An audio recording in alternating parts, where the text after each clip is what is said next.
wabarakatuh.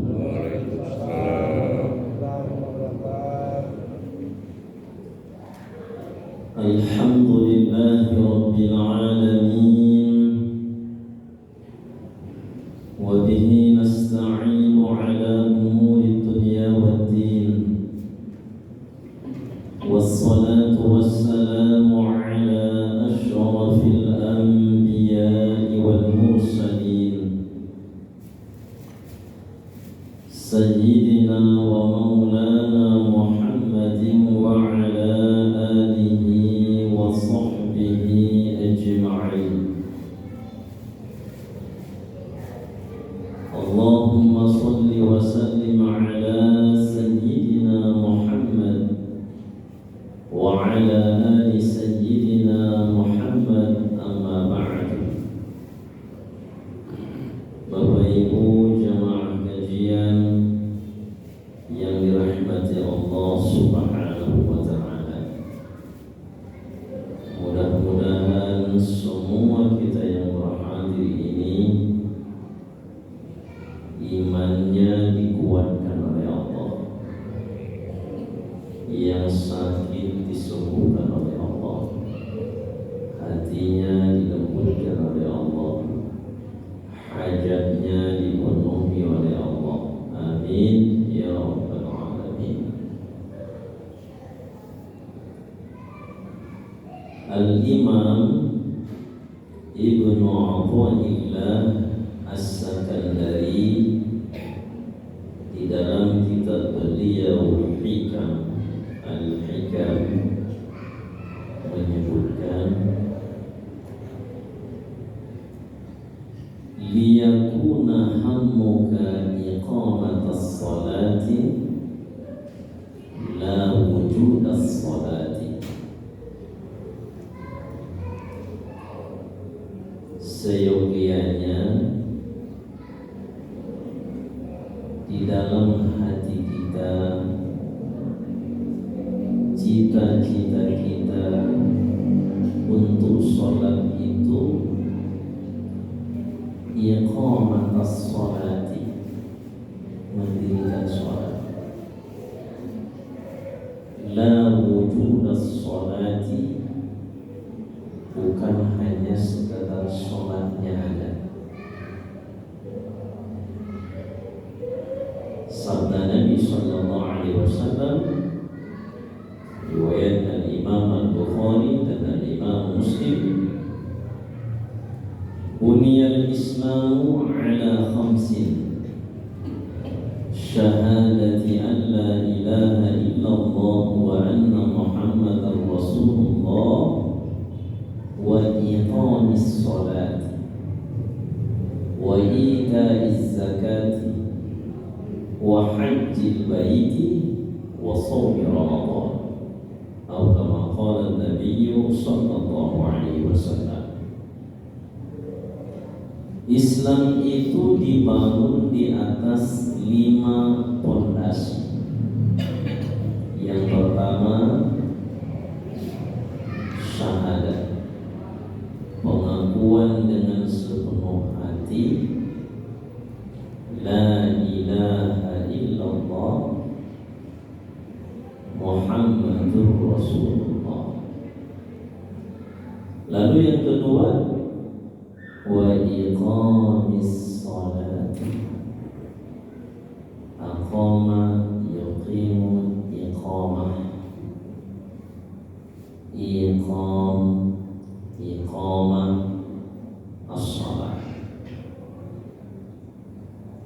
Nabi tidak menyebut wujudis salat, tapi iqamis salat, atau sama makna dengan iqamatis salat.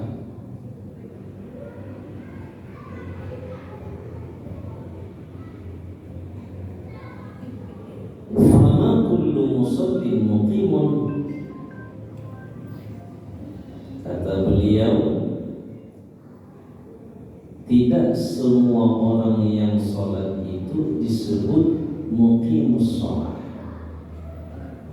Bisa wujudus sholat, Al-Imam Al-Qushairi radhiyallahu anhu berkata, apa kata beliau? Ini dituliskan oleh Al-Imam Ibnu Ajibah dalam kitab beliau Iqamatul Imam. Iqamatus sholati, yang dimaksud dengan iqamatis sholat, huwal qiyamu bi arkaniha, yang sholat itu menjaga semua rukun-rukun sholat, wa sunaniha, menjaga semua sunnah-sunnah sholat, thumma al-ghaibati an syuhudiha bi ru'yati man yusalli lahu. Kemudian iqamatis sholat itu kata Al-Imam Al-Qushairi,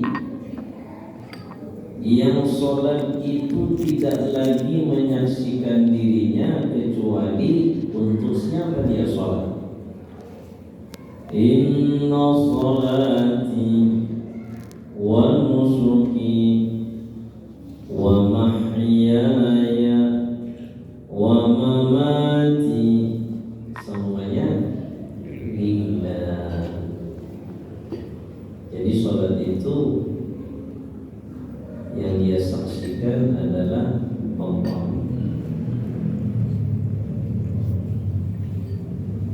Orang yang seperti ini, kata Al-Imam Al-Qushairi, disebutlah dia dengan iqamatis shalah.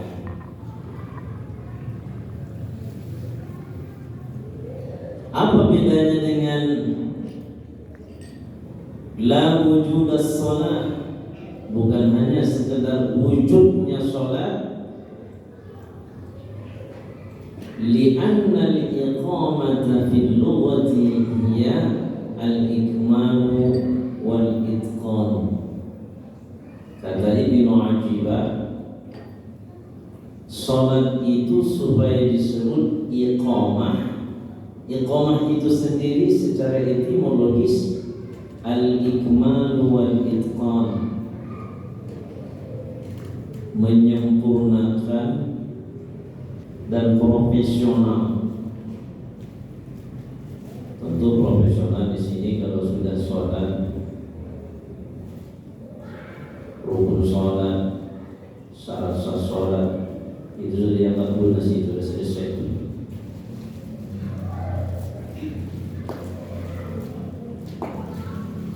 Tapi memaknai bagaimana supaya dalam sholat itu yang dia saksikan adalah Allah, ini tugas kita bersama. Saya, Bapak Ibu, berupaya bagaimana supaya sholat itu yang kita saksikan, kita ingat adalah Allah. Walaupun dalam faktanya kadang kita sholat yang kita ingat malah sedang. Pada saat kita sholat sepeda motor, pada saat kita sholat handphone, pada saat kita sholat urusan dunia. Tak bisa kita nafikan itu, tapi harus dinawan. Sehingga yang dimaksud dengan profesional tadi oleh Al-Imam Al-Qushairi, rukun-rukunnya sudah pasti, sunnah-sunnahnya sudah pasti. Lalu saat dia sholat, pikirannya, hatinya Allah, Allah, Allah, Allah. Karena setiap bacaan itu tidak lepas dari sebutan Allah, baik dia yang sunnah maupun dia yang rukun-rukun sholat. Allahu Akbar, Bismillah, Allah, sampai suratul Fatihah, semua itu al-asmaul husna, nama-nama Allah yang disebut. Maka lisan menyebut kata Allah, al-asmaul Asmaul Husna, kalam Allah, tasbih kepada Allah, maka hati kita tentunya fokusnya ke Allah. Dan syaitan itu sangat hebat. Tidak akan pernah dia membiarkan anak cucu Nabi Adam melakukan kebaikan dengan tenang, termasuk sholat. Pasti dia akan ganggu. Yang wajib ibadah, pasti dia akan ganggu. Kalau mengaji, dipanggilnya itu syaitan-syaitan yang lain, supaya di pelupuk mata kita syaitan itu memijak-mijak sehingga terasa berat, akhirnya tertutup itu mata, tidur jadi. Begitu syaitan. Maka khusus sholat ini dibaca, Allahumma inni a'udzubika min syaitanil waswasati khanzab. Dibaca 3 kali. Tambahnya lagi, letakkan tangan kanan di bagian dada sebelah kiri. Baca 7 kali, Subhanal Malikil Quddusil Khallaqil Fa'al, Subhanal Malikil Quddusil Khallaqil Fa'al, Subhanal Malikil Quddusil Khallaqil Fa'al, sampai 7 kali. Baru baca surah Ibrahim ayat potongan 19 nyambung ke 20. Iyyasha yudhhibukum wa ya'ti bi khalqin jadid wa ma dzalika 'ala Allahi bi'aziz.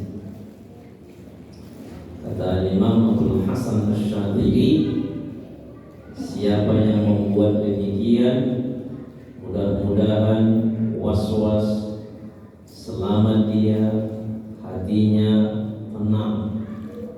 Pada saat sholat tadi dibaca Allahumma inni a'udzubika min syaitanir waswasil khanzab. Kata Syekh Nawawi bin Umar Al-Jami Al-Bantani, apabila itu dibaca, mudah-mudahan bisa perlawanan yang kuat dengan syaitan. Tapi kalau tidak dibuat, kosong, tak ada perlawanan. Kecuali diri kita kuat, artinya senjata itu tidak ada. Yuqalu, dikatakan, aqama fulanun darahu, si fulan membangun rumahnya, idza akmalaha wa ja'ala fiha kullama yahtaju ilaihi. Si fulan membangun rumah, aqama. Aqama di situ membangun, membuat rumah. Kapan dia disebut membangun rumah? Apabila idza akmalaha, semua yang berhubungan dengan bangunan itu dipasangkan dengan tepat. Pondasinya, kemudian atapnya, lalu kemudian lantainya, pintunya, jendelanya, ventilasinya, semua disempurnakan, baru disebut dia dengan aqama fulanun darahu, disebut dia membangun rumahnya. Fa iqamatus shalat, kalau begitu membangun sholat itu harus semua yang dibutuhkan dalam sholat itu sempurna. Akmalah, rukunnya sudah pasti. Mana rukun qauli, mana rukun qalbi, mana rukun fi'li, mana rukun ma'nawi, itu sudah pasti. Sunnah-sunnahnya, mana yang sunnah adham, mana yang sunnah hayat. Kalau dia tinggal tidak sempat mengerjakan sunnah adham karena lupa, maka nanti dia sunnah sujud sahwi. Dia harus bisa membedakan mana rukun, mana yang sunnah, mana yang adha', mana yang hayat.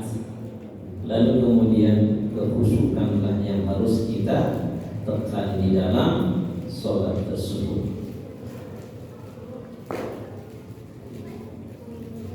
Wadiddul iqamati,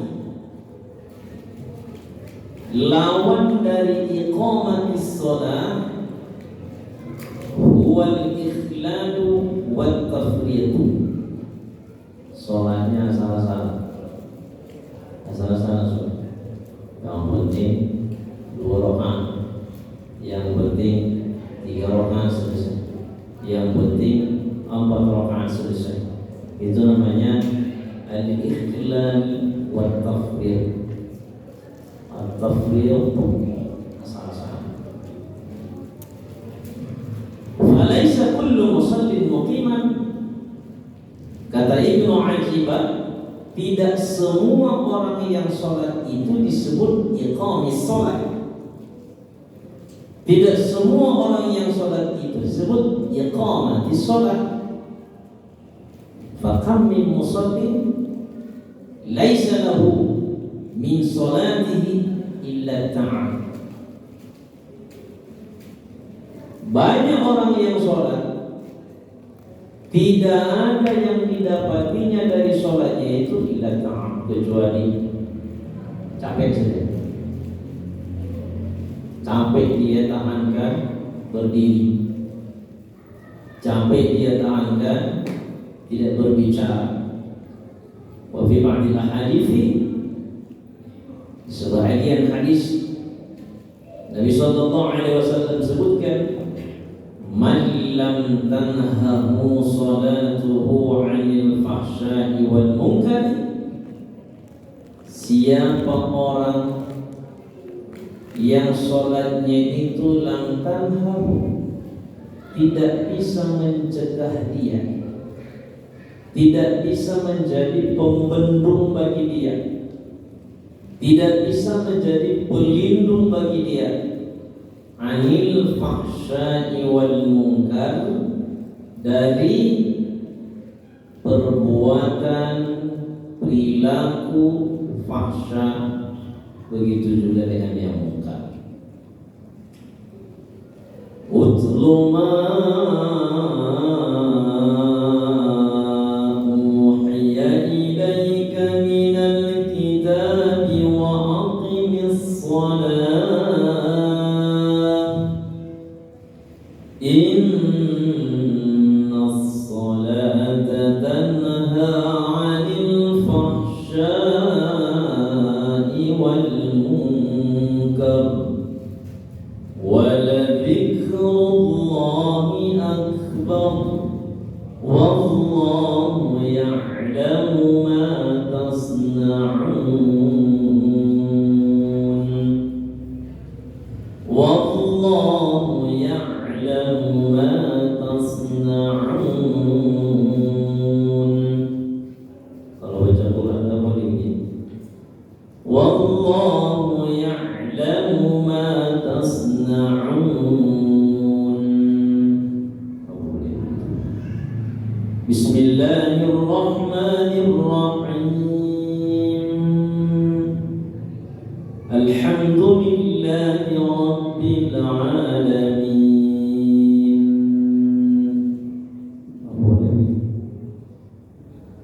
Bismillahirrahmanirrahim. Alhamdulillahi rabbil alamin. Jangan ada waladdallin,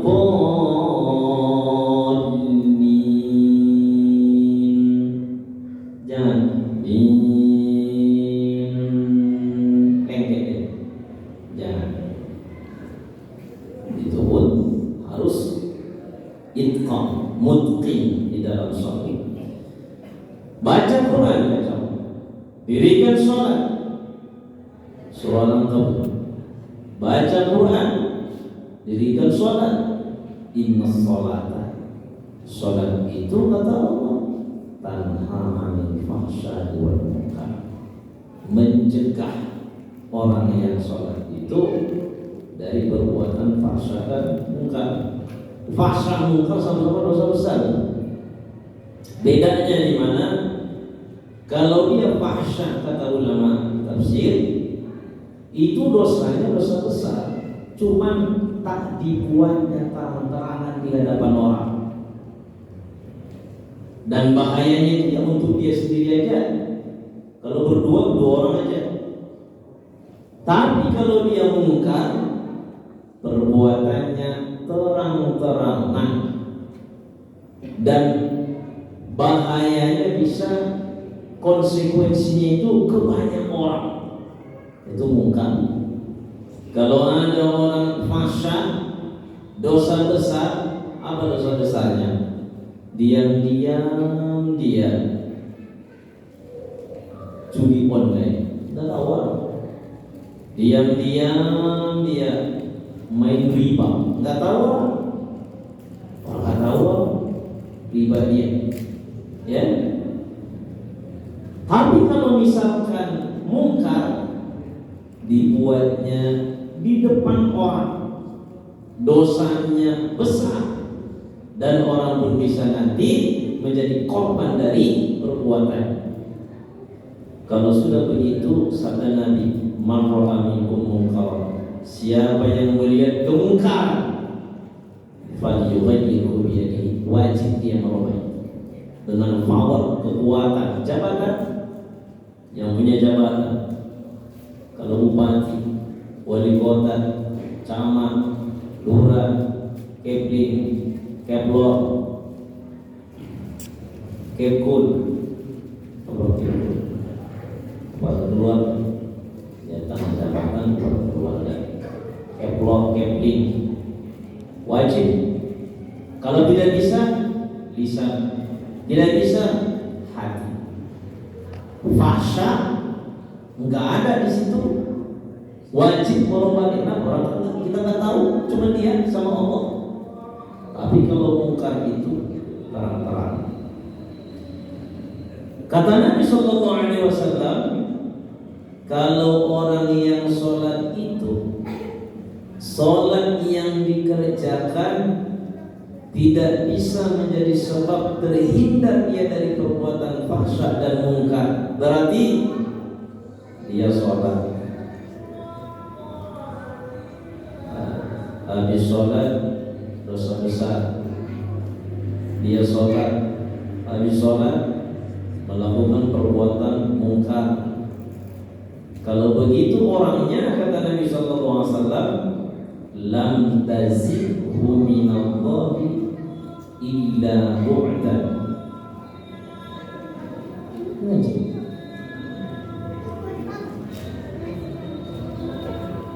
Oh, di sini. Oh, di sini. Di masjid ini. Kenapa maju? Jadi kecil. Mati jalannya. Oh, otomatis. Baru ini tuh ya.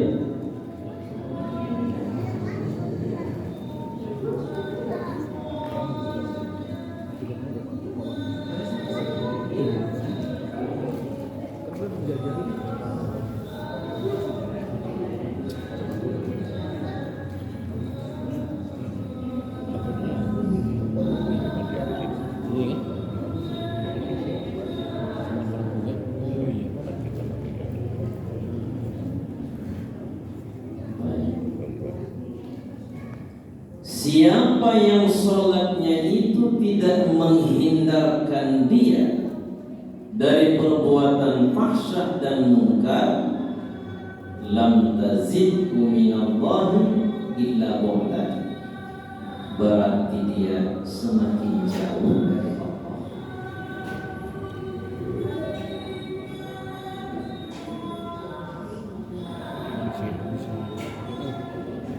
Idza shalla al-'abdu, apabila seseorang itu sholat, kata Nabi, falam yutimma ruku'aha, rukuknya tidak sempurna. Wala sujudaha, sujudnya tidak sempurna. Wala khusyu'aha, ingatnya, pikirnya tidak khusyuk. Luffat kama yulaffuz thawbul khaliqu thumma yutrabu biha wajhahu. Ini namanya dua kubu, kubu dalam dan kubu luar.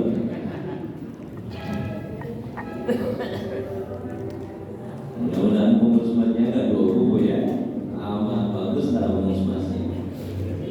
Ini baru saya ceramah dua saat dia sangat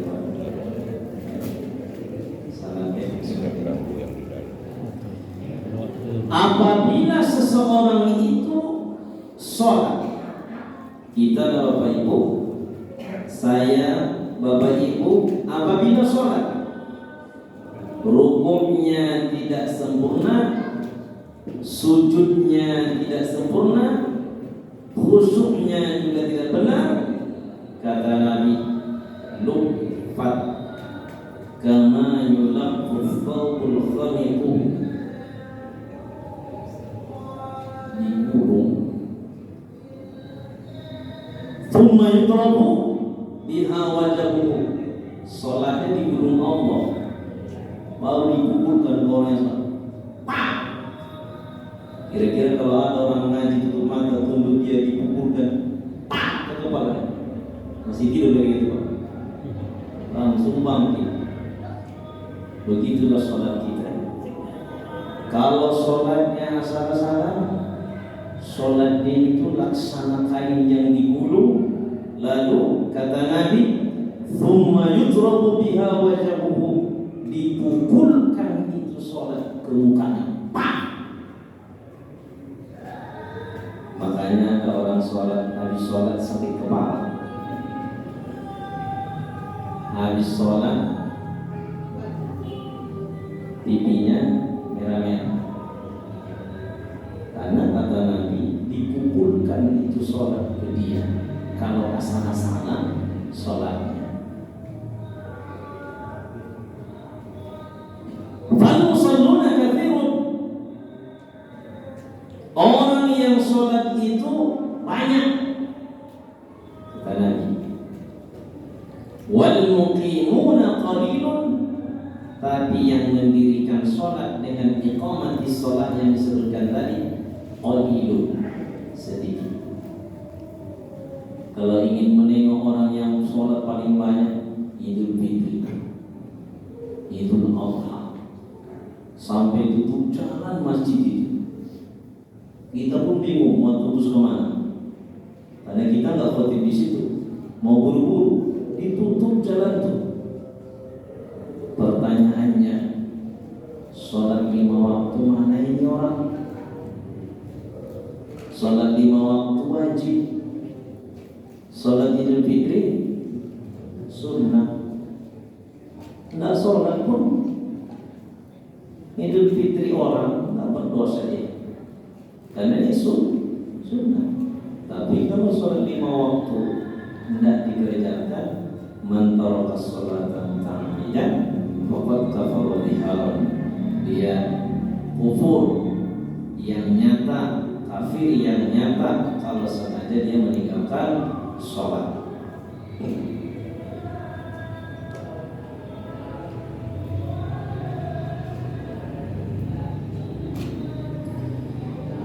Qala Abu Bakar, berkata Al-Imam Abu Bakar Ibnul Arabi rahimahullah, apa kata beliau?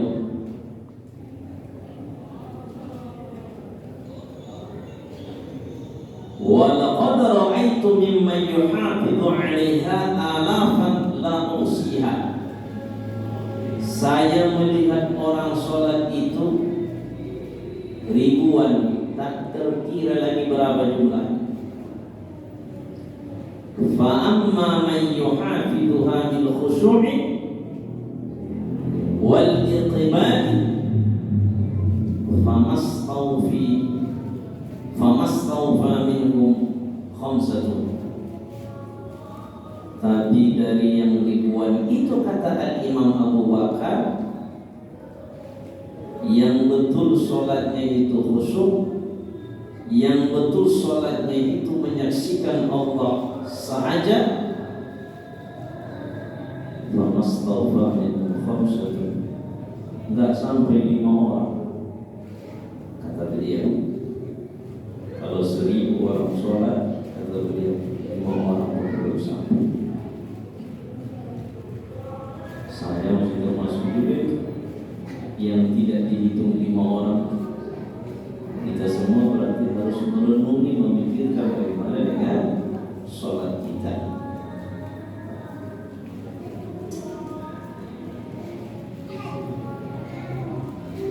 Walamma dzakara al-musallina bil ghaflah qala fawailul lil musallin alladzina hum an salatihim sahun.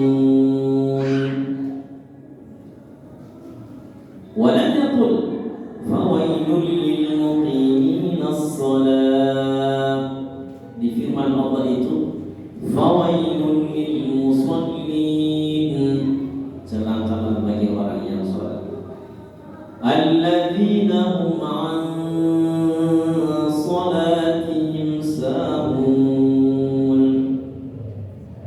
di mana mereka itu an salatihim sahun, dalam sholatnya lalai. Kata Ibnu Ajibah, walam yaqul, Allah tidak berfirman fawailul lil muqimin as-salat, celakalah bagi orang yang al-muqimin as-salat. Tapi fawailul lil musallin, celakalah bagi orang yang sholat. Orang yang bagaimana yang dimaksudkan dalam ayat itu? Orang yang sholatnya asal-asalan, al-ikhlal wa tafrid, asal-asalan. Na'udzubillahi min dzalik. Wa anna al-khushu'a fi sholati 'ala 3 maratib. Kata Ibnu Ajibah, ada 3 tingkatan khusyuk dalam sholat itu. Yang satu, al-martabatul ula, khusyu'u khaufin wa inkisarin wa idlali. Orang yang sholat tingkatan pertama ini, khusyuknya itu karena takut dengan Allah, takut dengan siksa Allah. Wa inkisarin, hatinya itu dia pecahkan dengan ingat-ingat kepada dunia. Wa iblalin, lalu dia hinakan dirinya. Kita kalau ketemu yang paling terhormat seseorang itu kepalanya,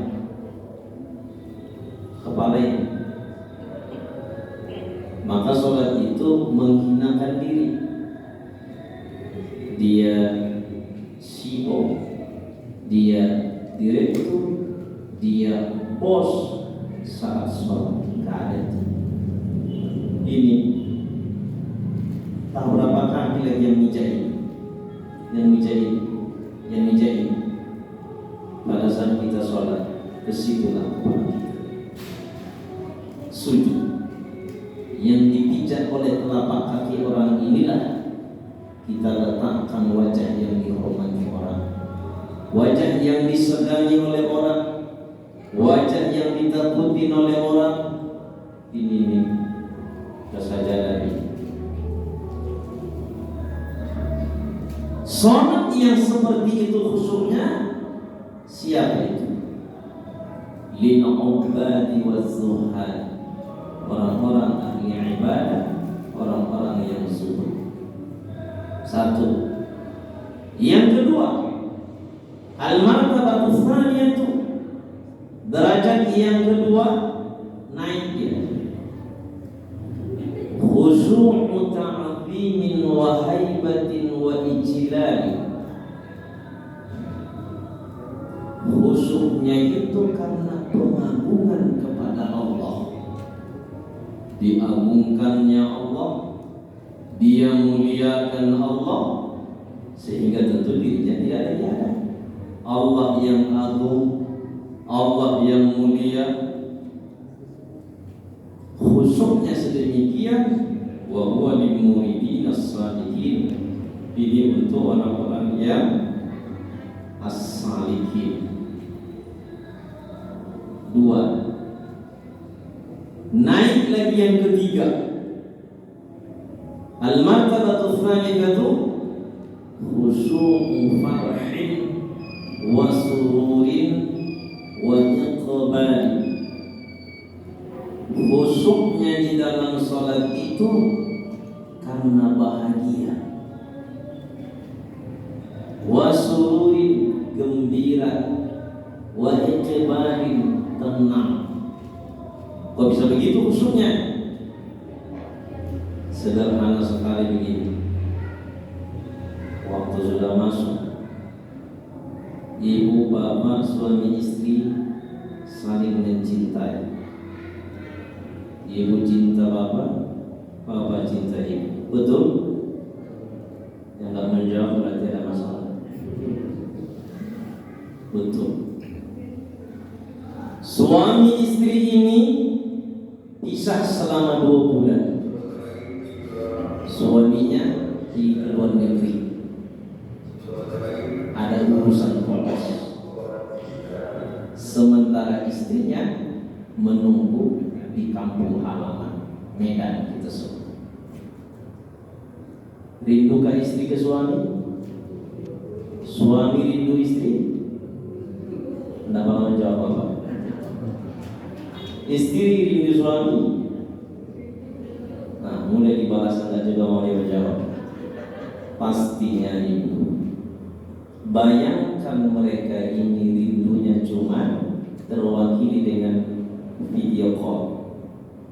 Itu pun tak bisa lama-lama, habis paket, data roaming habis.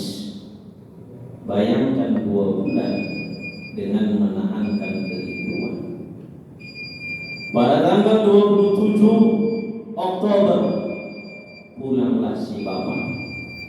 Ibu menanti di bandara Kuala Namu, di lantai paling bawah. Si bapak sudah keluar dari pesawat, mau turun dari lantai 2 ke lantai bawah. Nanti pas si bapak sampai ke lantai bawah itu, jaraknya dengan si ibu ada sekitar 20 meter. Kira-kira ibu dengan bapak lari atau pelan aja jalannya? Lari sekencang-kencangnya. Di bandara boleh dihidupkan lagu India. Lari. Pertemuan ini apakah senang, bahagia, hati tenang? Jawabannya iya. Begitulah khusyuknya orang-orang al-wasilina minal arifin. Orang arifin, al-arif billah, mereka itu ketika sholat cintanya ke Allah, yang mencintainya lebih dari kesanggupan si hamba mencintai Allah. Itu yang dia pikirkan, sehingga bahagia betul dia saat sholat. Karena sholat itu bertemu dengan Allah, sholat itu munajat dengan Allah. Kalau sampai pada level ini, maka Allah sebutkan, ya ayyuhalladzina amanu, wahai orang-orang yang beriman, ista'inu, mintalah pertolongan, bis-sabri was-shalah, dengan sabar dan sholat. Maka kita kalau sudah ada masalah, sabar. Terus bagaimana cara kita mengatasi masalah ini? Pergi refreshing. Supaya apa? Hati tenang, hati gembira, lupa dari masalah. Orang yang sudah arifin bukan refreshing lagi, tapi menyenangkan hati dengan sholat. Bis-sabri was-shalah, dengan sabar dan sholat. Innallaha ma'as-sabirin. Sesungguhnya rahmat Allah, kasih sayang Allah bersama dengan orang yang sabar. Mudah-mudahan Bapak Ibu yang dirahmati Allah, walaupun sholat kita banyak kekurangannya, untuk yang level pertama itu belum sampai kita. Mudah-mudahan dengan kesungguhan sholat kita langkah adalah pertamanya secara fikihnya sah. Mudah-mudahan sholat yang sah khusyuk. Sholat yang khusyuk walaupun belum sampai pada level yang disebutkan tadi, qad aflaha al-mu'minun alladzina hum fi sholatihim khushu'un, beruntunglah kita dunia dan akhirat. Subhanallah wa bihamdihi asyhadu an la ilaha illa anta astaghfiruka wa atubu ilaik. Walhamdulillahi rabbil alamin. Alhamdulillahi rabbil alamin wassalatu wassalamu ala asyrofil anbiya'i wal mursalin wa ala alihi wa sahbihi ajma'in. Allahumma anfa'na